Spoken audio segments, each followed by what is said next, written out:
অর্জন করতে পারি। আল্লাহ তাআলা নিজের নাম রেখেছেন হালিম, ধৈর্যশীল এবং সহনশীল। অনেক অপরাধীকেও তিনি বরদাস্ত করতে পারেন। যার বরদাস্তের ক্ষমতা অনেক বেশি, তিনি হচ্ছেন হালিম। আল্লাহর নাম হালিম, আসলে আল্লাহ শুধু ধৈর্যশীল এইটা আল্লাহর নাম হিসাবে তিনি নেন নাই। ওনার নাম সাবের বা সাবুর নয়, যদিও আমাদের দেশে কেউ কেউ আব্দুল সবুর নাম রাখে। অর্থের দিক থেকে ঠিক আছে, কিন্তু শব্দ হিসাবে আল্লাহ 99 নামের মধ্যে সবুর কোরআন হাদিসে কোনো জায়গায় এভাবে আসেনি, কিন্তু হালিম এসেছে, যেটা সবরের থেকে অনেক বেশি। পার্থক্যটা এই যে সবর আমরা সবাই কিছু না কিছু করি, অনেকক্ষণ সবর করলাম, কিছুক্ষণ পরে আর পারি না, এবার দিলাম রিয়াকশন। সবরটা এইরকম। কিন্তু হালিম যিনি, তার সহনশীলতা ধৈর্যশীলতা এত বেশি যে কোনো অবস্থাতেই তিনি এটাকে বর্জন করবেন না, তিনি কন্টিনিউ করতে পারবেন। আল্লাহ তাআলা তাকে এমন ফিতরত দান করেন। আর আমরা সবর করার চেষ্টা করি, মাঝে মধ্যে অনেক সবর করি, মাঝে মধ্যে একদম দারুণভাবে ফেল করি। এতক্ষণ ছিলাম, এতদিন ছিলাম, কথাটা বলি নাই, 10 দিন পরে, 1 মাস পরে, 1 বছর পরে, 10 বছর পরে বলছি এই কাজ তো করছিলা তুমি, অথচ এতদিন সবর করেছিলাম, তাই না? এরকম হয়ে যায়। তো এই জন্য আল্লাহ তাআলা এই হেলম, যেখান থেকে হালিম, অনেক ধৈর্যশীল এবং সহনশীল, যিনি কোনো রকমেই কখনো ব্রেক করেন না ধৈর্যের বাঁধকে। আল্লাহ তাআলা এই গুণটা নিজের জন্য পছন্দ করেছেন, ওনার জন্য এই নামটা তিনি রেখেছেন, এবং তিনি চান মানুষও এই রকম যোগ্যতা অর্জন করুক। অবশ্য আল্লাহর লেভেলে তো কেউ যাবে না, মাখলুকের জন্য যতটুকু যাওয়া সম্ভব, ধৈর্যের চরম পরাকাষ্ঠা, প্রচণ্ড সহনশীলতা যেন মানুষ অর্জন করতে পারে, সেটা তিনি পছন্দ করেন। তার বান্দাদের মধ্যে যারা এরকম করেছিলেন তাদেরকে তিনি পছন্দ করেছেন। ইব্রাহিম আলাইহিস সালামকে তিনি প্রশংসা করেছেন যে তিনি অনেক বেশি সবর করতেন, অনেক হালিম ছিলেন। আল্লাহর কাছে তিনি সবসময় ফেরত আসতেন এবং তওবা করতেন। কোনো নিজের ভুল টানার জন্য বেশি বেশি করে আল্লাহর কাছে আসতেন, কোথায় তিনি ভুল করলেন। আর আমরা তো নিজের দিকে কম আসি, আরেকজনে কি ভুল করে আমাকে কষ্ট দিল, খালি ওইদিকে আমাদের মন চলে যায়, নিজের দিকে আদৌ যায় না। ইব্রাহিম আলাইহিস সালাম এই যোগ্যতা অর্জন করেছিলেন। এমন কোন ছেলে ইসমাইল আলাইহিস সালামকে আল্লাহ তাআলা এই হালিম, এই সুন্দর যোগ্যতা অর্জন করার অধিকারী বলেছেন, সেজন্য তিনি আল্লাহর রাস্তায় কোরবান হতেও রেডি হয়ে গিয়েছিলেন। আমাদের জীবনটা একলা জিন্দেগি নয়, সামাজিক জীবন। এই জীবনে অনেকের সঙ্গে আমাদের অনেক রকমের লেনদেন, পারিবারিক জিন্দেগি, স্বামী স্ত্রী দাম্পত্য জীবন, ছেলে মেয়ে, পিতামাতা, ভাই বোন, আত্মীয় স্বজন। আমরা যেখানে চাকরি করি, আমাদের যারা কলিগ আছেন, আমরা যখন ব্যবসা বাণিজ্য করি, পার্টনারশিপ আছে, এমনকি কাস্টমার এবং এই যে বিক্রেতা, এই সব জায়গায় আমাদের রিলেশনশিপ আছে। এগুলো সব সময় খুব সুন্দরভাবে যাক আমরা সবাই চাই, কিন্তু সবসময় অনেক জায়গায় সুন্দর হয় না, অসুবিধা হয়ে যায়, মিসআন্ডারস্ট্যান্ডিং হোক, এটা আমরা চাই না, কিন্তু কেন জানি হয়ে যায়। কেউ রাগ করি, গোসা করি, কাউকে কষ্ট দিতে চাই না, কিন্তু দিয়ে ফেলে, কষ্ট পেয়ে যায়। এগুলো তো কিভাবে অ্যাভয়েড করা যায়? এগুলো সম্পূর্ণ অ্যাভয়েড করা যাবে না, ইম্পসিবল। এটা এক জায়গায় হবে না, সে জায়গার নাম হচ্ছে জান্নাত। দুনিয়াতে আপনি গোটা জিন্দেগি যাবে, কারোর সঙ্গে কোনোদিন একটু অসুবিধা হবে না, সব সময় সুবিধা, এটা ঘটবে না। কারণ আল্লাহ তাআলা সূরা আল মুলকের শুরুতে বলেছেন যে আমি তোমাদেরকে মউত এবং হায়াত দিয়েছি পরীক্ষা করে দেখতে, কাজকর্মে, লেনদেনে, নিজেদের বিভিন্ন সম্পর্কের ক্ষেত্রে তোমাদের কে সবচেয়ে সুন্দর করে ডিল করো, কে সবচেয়ে সুন্দর আচরণ করে তোমরা এটাকে মেনটেন করো। যখন আমরা দুজনেই ভালো আছি, আপনি আমি, কোনো অসুবিধা নেই, তখন তো ঠিকই আছে, এখন কোনো পরীক্ষা হচ্ছে না। কিন্তু যখন কোনো কিছু ঘটে গেল, কথাবার্তার বাষ্কম হয়েছে, আপনি আমাকে উল্টো বুঝেছেন, আমি আপনাকে খামাকে একটা অপবাদ দিয়েছি, তখন দেখা গেল যে এই জিনিসটা এমন চরম পর্যায়ে চলে যেতে পারে। ওই সময় আমরা কিভাবে কে এটাকে ঠিক মতো হ্যান্ডেল করি, ওই সময় আসল আমলের পরীক্ষা হবে। লিয়াবলুয়াকুম আইয়ুকুম আহসানু আমালা, তোমাদের এই আমল কার সুন্দর, এটা আল্লাহ পরীক্ষা করে দেখবেন। এই সুন্দর আমল, নামাজ, রোজা, হজ, যাকাত, এগুলো যেমন সুন্দর আমল, মানুষের সঙ্গে লেনদেন, সম্পর্ক ঠিক রাখা, আমি কষ্ট দিতে চাই না, আরেকজন তাও খালি কষ্ট দেয়, এটাকে আমি কিভাবে কত সুন্দর করে হ্যান্ডেল করি, এটা আমার বিশাল নেক আমল হয়ে যাবে। আর যখন আমি মনে করি আমি নামাজ কালামে ঠিক আছে, কিন্তু কারোর সঙ্গে সম্পর্ক হয়ে গেলে, নষ্ট হয়ে গেলে, তখন আমি এত নিচে নামতে পারি যার কোনো শেষ নেই। এটা হয়ে যাবে আমার আমল নামার মধ্যে সবচেয়ে খারাপ আমল। এবং এই আমলগুলো মানুষের চারিত্রিক জিন্দেগির আচার ব্যবহারের আমলগুলো, মানুষকে কষ্ট দেওয়ার আমলগুলো অথবা মানুষকে শান্তি দেওয়ার আমলগুলো, দুটাই পাল্লা ভারী করে। যদি মানুষকে সুখ শান্তি দেই, কষ্ট না দেই, আমি নিজে কষ্ট স্বীকার করি, অন্যকে কষ্ট কখনো দিতে চাই না, তাহলে এটা আমার এত নেক আমল, এটা নেকির পাল্লায় সবচেয়ে ভারী হয়ে যাবে, নামাজ রোজার চেয়েও বেশি ভারী হয়ে যাবে। এটা নবী করিম সাল্লাল্লাহু আলাইহি ওয়াসাল্লাম হাদিসে বলেছেন যে আফকালু ফি মিজানিল আবদ, বান্দার আমলে এটা সবচেয়ে ভারী হয়ে যায় নেক আমল। ঠিক তার বিপরীত, আমার কথাবার্তা যদি খুবই রূঢ় হয়, মানুষকে আমি যা তা ব্যবহার করি, রাগ গোসা হয়ে গেলে আমার মুখের কোনো, বাংলায় বলে খাজনা থাকে না, একদম এত কথা বলতে পারি রাগ গোসা উপলক্ষে উল্টা পাল্টা, তাহলে এটা আমার আমল নামায় যোগ হবে। আমার আল্লাহ মাফ করুন গুনার যে বোঝা আছে তার মধ্যে এটা সবচেয়ে বেশি ভারী করে দেবে নাকি গুনার পাল্লায়। সেই জন্য আল্লাহ তাআলা বলেছেন যে তোমাদেরকে এরকম তো হবে, পরীক্ষা নিরীক্ষা হবে, এখন এখানে পাশ করতে হবে। ফেল করে আসলে আমার কাছে তোমার জন্য মুক্তি নাই সহজে। পাশ করে আসো সবরের সাথে, ধৈর্যের সাথে, চরম সহনশীলতার সাথে।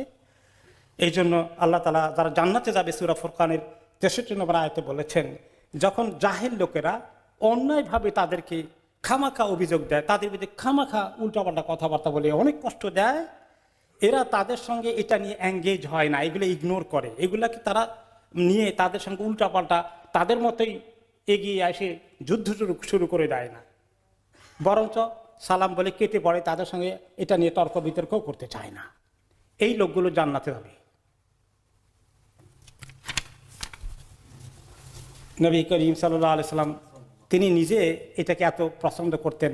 সাহাবী আসাদ আব্দুল কায়েসকে বললেন, তোমার ভিতরে এত সুন্দর দুটো খাসলত আছে, আল্লাহ যে এত পছন্দ করে এবং তার রাসূল এই দুটো গুণকে, সেই দুটো গুণ হচ্ছে, একটা হচ্ছে তোমার চরম সহনশীলতা আছে, তুমি অনেক ধৈর্যশীল এবং তুমি খুব বেশি তাড়াহুড়া করো না, একটু ধীরে সুস্থে কাজগুলো করো, কথা বলো। যখন রাগ গোসা হয়ে যায় ধীরে সুস্থে কথা বলি না, খুব তাড়াতাড়ি বলার চেষ্টা করি, মুখ থেকে একদম এত জোরে আসতে চাই, কুইক। তো আল্লাহ তাআলা এই যে আমাদেরকে পরীক্ষা করবেন, এই পরীক্ষা পাশ করতে হবে। এবং সব সময় আত্মীয় স্বজন, বন্ধু বান্ধবের এবং আমাদের সামাজিক যোগাযোগ যেখানে যে তরিকায় আছে, কোনো না কোনো জায়গায় দেখবেন যে কিছু গন্ডগোল ঘটে গিয়েছে। এখানে আমাদের এই পরীক্ষা পাশ করার জন্য একটা এক্সাম্পল হাদিসে এসেছে। এক সাহাবী বললেন, ইয়া রাসূলুল্লাহ, আমার কিছু আত্মীয় স্বজন আছে, আমি এদের সঙ্গে এত ভালো ব্যবহার করি, এত সবর করি, আর তারা আমার সঙ্গে এত দুর্ব্যবহার করে, এত কষ্ট দেয়। এখন আমি, তারা যত রকমের মূর্খতার আচরণ করে, আমি তত বেশি পরীক্ষা করে ধৈর্যের সাথে টিকে আছি, ইয়া রাসূলুল্লাহ, আমার এই হালত। তিনি বললেন, এমনই যদি হয় যা তুমি বলেছ, তাহলে তুমি তাদের চেহারায় মনে হয় যেন গরম ছাই নিক্ষেপ করছো, ছাই অথবা গরম বালি। আগুন জ্বালানো চুলার মধ্যে যে ছাইগুলো থাকে গরম আগুনওয়ালা, উত্তপ্ত ছাই যদি আপনি কারো চেহারায় নিক্ষেপ করেন, তার কি অবস্থা হবে? সে অনেক ক্ষতিগ্রস্ত হয়ে যাবে। তো তুমি তার মুখে মানে আগুন নিক্ষেপ করছো, সোজা কথা, সে আগুনের মধ্যে আছে। আর তোমার অবস্থা কি? তোমার জন্য আল্লাহ তাআলা একজন ফেরেশতা পাঠিয়ে দেন, তার মোকাবিলায় তোমাকে জন্য আল্লাহ তাআলা টিকিয়ে রাখেন, সে তোমার জন্য দোয়া করতে থাকে, তার মোকাবিলায় সে তোমার সহকারী হয়ে যায় ফেরেশতা। তাহলে আপনাকে কষ্ট দিচ্ছে, এটা আপনার এত অসহ্য লাগে, কিন্তু আপনি যে কামিয়াব হয়ে যাচ্ছেন, আপনি যে আল্লাহর ফেরেশতা পাচ্ছেন আপনার পাশে, ফেরেশতার সাহচর্য আপনাকে কোন লেভেলে নিয়ে যাচ্ছে। কিন্তু আমরা একটু সবর করতে পারি না, বলে দেবই, তাকে আঘাত করবই, এবং আমিও নিচে নেমে যাবো, সে যত নিচে নামছে আমি তার চেয়ে মনে হয় বেশি নিচে নামতে পারবো। এরকম আমাদের শয়তান আমাদেরকে উস্কিয়ে দেয়। এই জন্য ইবনে আব্বাস রাদিয়াল্লাহু তাআলা আনহু বলেন যে আল্লাহ তাআলার কাছে এই ধৈর্য, চরম সহিষ্ণুতা, সহনশীলতা এমন একটি সুন্দর অভ্যাস, চারিত্রিক বিষয়, যেটা একটি ব্যক্তিকে দুনিয়া এবং আখিরাতে অনেক হাই পজিশন দান করে। তার অনেক শান দুনিয়াতেও হয়ে যায়, আল্লাহর কাছে আখিরাতেও হয়ে যায়। একজন তার সঙ্গে দুর্ব্যবহার করলো, সে যদি তার লাইনে না যায়, সবর করতে থাকে, সে আমাদের শয়তান ধোঁকা দেয়, আরে তুমি তো পরাজিত হয়ে গেলে, তুমি তাকে এখনই থামাও, তুমি এখন না থামালে সে আরো বাড়াবাড়ি করবে, সে জুলুম করছে, তুমি তার বিরুদ্ধে লাগো। লাগতে লাগতে আমাকে কোথায় নিয়ে নামাবে তার কোনো শেষ নেই।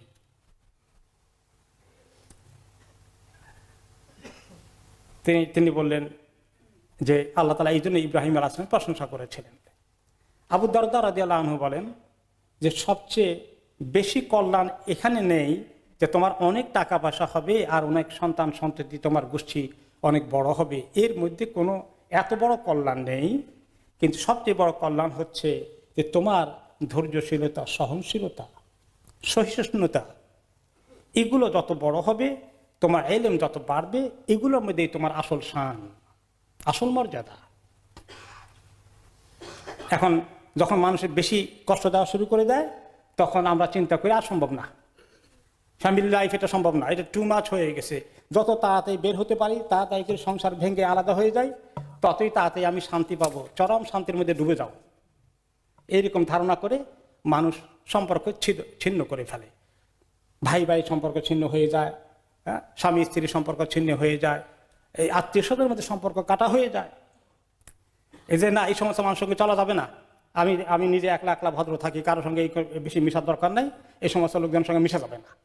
খুব নিজে ভালো মানুষ হয়ে গেলাম, কিন্তু আসলে বেশি লাভবান হয়নি, ঠকে গেলাম। কারণ একটা হাদিসে রাসূলুল্লাহ সাল্লাল্লাহু আলাইহি ওয়াসাল্লাম বলেছেন, যেই ব্যক্তি লোকদের সঙ্গে মিলেমিশে থাকে সহনশীলতার সাথে, তারা কষ্ট দিলেও অনেক সবর করে, ধৈর্যের চরম পরাকাষ্ঠা দেখায়, সেই ব্যক্তি আল্লাহর কাছে অনেক উত্তম। যে ব্যক্তি মানুষের সঙ্গে বেশি মিশতে চায় না, ভেজালে ফেলবে, সেই জন্য সে একলা থাকে, অথবা সম্পর্ক ছিন্ন করে ফেলে, সবর করে না তাদের কষ্ট পেয়ে, এই ব্যক্তি যে সবর করে কষ্ট করে টিকে থাকে, সম্পর্ক জোড়া দিয়ে রাখে, সম্পর্ককে কাটতে চায় না, সে আল্লাহর কাছে অনেক উত্তম। হাসান বসরি রাহমাতুল্লাহ আলাইহি বলেন, মুমিন হচ্ছে অনেক ধৈর্যশীল, সহনশীল। তার প্রতি কেউ মূর্খতার আচরণ করলে, অন্যায় আচরণ করলে, তার মোকাবেলায় সে পাল্টা অন্যায় আচরণ করে না, সে কাউকে জুলুম করে না। তাকে জুলুম করলে সে ক্ষমা করে দেয়, সম্পর্ক কাটে না। কাটতে চাইলে সে সম্পর্ক জোড়া দেয়। তার সঙ্গে বখিলি, দুর্ব্যবহার করলে সে তাদের সঙ্গে পাল্টা বখিলি অথবা দুর্ব্যবহার করে না। তার অর্থ এই নয় যে আপনি কোনো জায়গায় যদি বিচার চাইতে হয়, সমাধান চাইতে হয়, একটা থামাইতে হয়, সেটা কোনো পদ্ধতি অবলম্বন করবে না, কোর্ট কাছারিতে যাবে না, তা নয়। কিন্তু যেখানে কোর্ট কাছারিতে গেলেও কিছু পাওয়ার সম্ভাবনা নাই, জুলুমকে ঠেকাতে পারবেন না, তো সেখানে আল্লাহ তাআলা এই যে সবর করার মধ্যে যে কত বড় আমাদের জন্য পুরস্কার রেখেছেন, সেটা আমরা মিস করে ফেলি। আর আমরা তর্ক বিতর্ক করতে করতে শুধু কথা বলা, এই কথা বলা থেকে কোন দিকে যায়, এই কথা বলা থেকে শেষ পর্যন্ত মারাত্মক অভিযোগ শুরু হয়ে যায়, কথা বলা থেকে তারপরে ধ্যান দরবার শুরু হয়ে যায়, কথা বলা থেকে শুরু করে হাতাহাতি মারামারি হয়ে যায়, কথা বলা থেকে সে খুনোখুনি হয়ে যায়, এই কথা বলা থেকেই তালাক হয়ে যায়। বলেন মেজরিটি তালাক হয়েছে বড় ধরনের সমস্যা নিয়ে না, শতকরা 50, 60, 80% হবে তালাক শুধুমাত্র হয় কথাবার্তা, তর্ক বিতর্কের কারণে, রাগের মাথায়। তো এরকম সব ছিন্ন ভিন্ন হয়ে যায়। তো কথা না বললে ঠকে গেলাম, পরাজিত হয়ে গেলাম, যে বলে দিল অনেকক্ষণ বললো সে লাভবান হয়ে গেল, আমরা এরকম মনে করি। কিন্তু একজন জ্ঞানী স্কলার বলেছেন, তুমি যদি একজন জাহেল তোমার সঙ্গে উল্টা পাল্টা তোমাকে এত কষ্ট দিচ্ছে, তুমি যদি তার কথাগুলো জবাব না দাও, তুমি জানো কি, তুমি তাকে সবচেয়ে বড় জবাব দিয়েছ এবং তাকে তুমি সবচেয়ে কঠিন শাস্তি দিয়েছ। কারণ তুমি তার কথাগুলোর পাল্টা আক্রমণ করে তোমার নিজের মেজাজ খারাপ করনি এবং পরিস্থিতিকে আরো খারাপ করনি। এক সময় সে তোমাকে অনেকক্ষণ বকলো, তাকে যেতে দাও, যেতে যেতে কিছুক্ষণ পরে হলো তার ভিতরে ভিতরে কিছু শাস্তি শুরু হবে। আমি এত কথা বললাম, লোকটা একটা কথাও আমাকে বলল না। এই কথাটা কি অনেক বড় জবাব নয়? এটা অনেক বড় জবাব। তার দংশন, সে নিজেই তার দংশনে ভুগবে না। আমরা তো সবর করতে পারি না, তাকে আমি বলতেই হবে, সে তার চেয়ে মারাত্মক কিছু শুনিয়ে দিতে হবে। তাহলে আমরা মনে করছি অনেক রিভেঞ্জ নিয়েছি, অনেক প্রতিশোধ নিতে সক্ষম হয়েছি। নবী করিম সাল্লাল্লাহু আলাইহি সাল্লাম ওনাকে কিভাবে কষ্ট দিয়েছে। এক বেদুইন ওনাকে, তিনি এক জায়গায় হাঁটছিলেন, পিছনে এরকম ওনার গায়ে উপরে যে ইয়েটা ছিল এরকম আবায়ের মতো ছিল, মোটা এটার কলার ছিল, ওইটা ধরে পিছন দিক থেকে হ্যাঁচকা টান দিয়েছে হঠাৎ করে। তিনি পিছন দিকে তাকালেন, কি ব্যাপার, এরকম হেঁচকা টান দিল। সাহাবী বলেন এমন জোরে টান দিয়েছে ওনার ঘাড়ের মধ্যে এই মোটা কলারের একদম ঘষা লেগে স্ক্র্যাচ হয়ে গেছে, আমি দেখতে পেলাম, এত জোরে টান দিয়েছে। দিয়ে বলে, হে মোহাম্মদ, তোমার কাছে আল্লাহর অনেক মাল আছে, আমার কিছু দাও। হঠাৎ করে রাসূলুল্লাহ সাল্লাল্লাহু আলাইহি ওয়াসাল্লাম তার দিকে একটু তাকালেন, শুধু একটু মুস্কি হাসি দিলেন আর বললেন যে তাকে কিছু মাল দিয়ে দাও, ফিনিশ। সুবহানাল্লাহ। আবু বকর রাদিয়াল্লাহু তাআলা আনহু, ওনার সঙ্গে আরেকজনের কথাবার্তা হচ্ছে, তো একটা লোক ওনাকে এত আঘাত করে কথা বলছে, আবু বকর রাদিয়াল্লাহু আনহু অনেকক্ষণ চুপ করেছিলেন, কিন্তু লোকটা থামে না, সে আরো বলছে। তখন তিনি শেষ পর্যন্ত কিছু জবাব দিতে গেলেন। তো এতক্ষণ নবী করিম সাল্লাল্লাহু আলাইহি ওয়াসাল্লাম দূর থেকে কাছে থেকে দেখে একটু মুখটা খুশি ছিল ওনার যে আবু বকর কিছুই বলছে না। যখন আবু বকর রাদিয়াল্লাহু আনহু পাল্টা বলা শুরু করে দিলেন কয়েক কথা, রাসূলুল্লাহ সাল্লাল্লাহু আলাইহি ওয়াসাল্লাম মনটা খারাপ করে উঠে চলে গেলেন। তো রাসূলুল্লাহ সাল্লাল্লাহু আলাইহি ওয়াসাল্লাম বলেন, আবু বকর রাদিয়াল্লাহু আনহু বলেন, ইয়া রাসূলুল্লাহ, আপনি আমাকে দেখলেন যে লোকটা এত উল্টাপাল্টা কথা বলছে, তখন দেখি আপনি মনে হয় যেন খুশি।